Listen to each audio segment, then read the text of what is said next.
Assalamualaikum warahmatullahi wabarakatuh. Hai guys, jumpa lagi bersama Code with Yagi. Recursion merupakan sebuah teknik dasar dalam pemrograman yang bisa kita gunakan untuk menyederhanakan pemecahan masalah yang umumnya diselesaikan dengan cara yang kompleks. Di Kotlin, recursion disebut juga dengan recursive function. Recursive function adalah sebuah mekanisme di mana sebuah fungsi digunakan dari dalam fungsi itu sendiri. Ini memungkinkan sebuah fungsi dapat berjalan beberapa kali.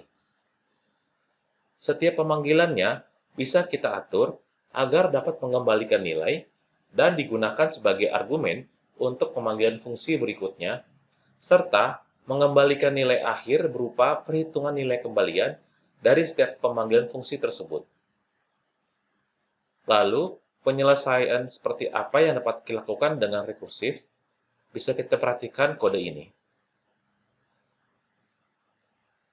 Fungsi ini adalah contoh bagaimana menghitung faktorial dari nilai yang kita tentukan.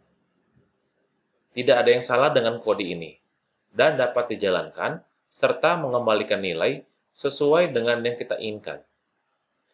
Namun, jika kita perhatikan, untuk menghitung nilai akhir, kode ini menggunakan for loop yang di setiap iterasinya terdapat proses perhitungan nilai yang akan dikembalikan sebagai nilai akhir.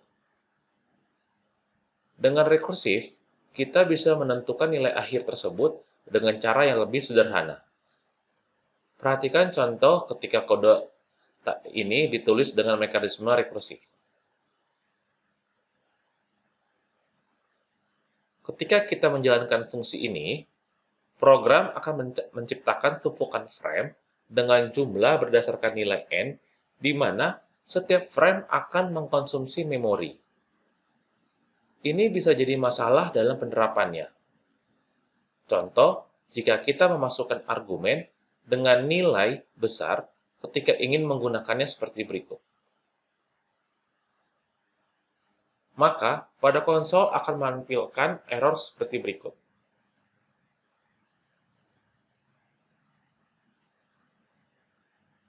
Namun, kita tidak perlu khawatir dengan masalah ini.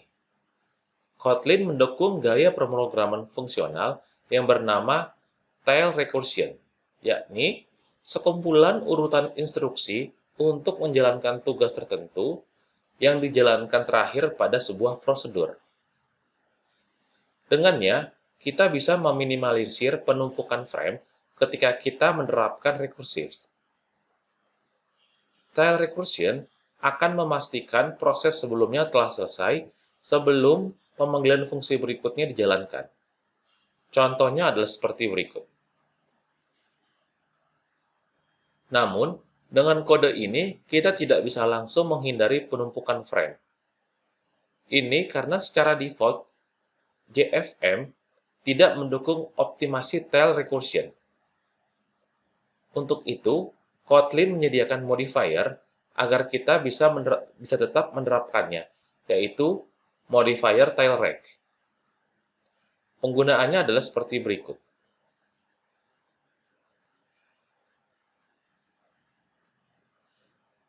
Pada kode ini, modifier tailrec ditempatkan sebelum kata kunci fun.